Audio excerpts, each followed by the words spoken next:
অহংকারে আমাদের সমাজটা ধ্বংস হয়ে যাচ্ছে। আমাদের সমাজ ধ্বংসের মূল কারণ হচ্ছে অহংকার, হিংসা।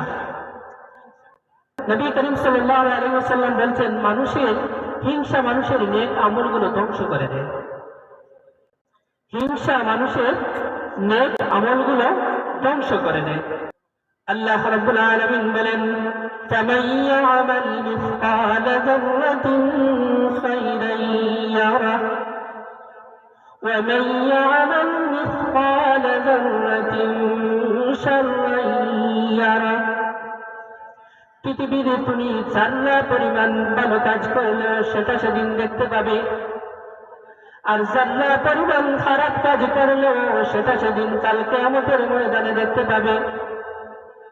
মুফাসসিরিনে কিরাম লিখেন, যারা এমন একটি পরিমাণ যার কোনো ওজন নাই, খালি চোখে দেখাও যায় না, একদম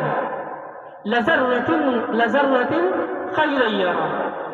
যারা পরিমাণ ছোট্ট নেক আমল করলেও সেটা কাল কিয়ামতের ময়দানে দেখতে পাবেন। যারা পরিমাণ খারাপ কাজ করলেও সেটা সেদিন দেখতে পাবে।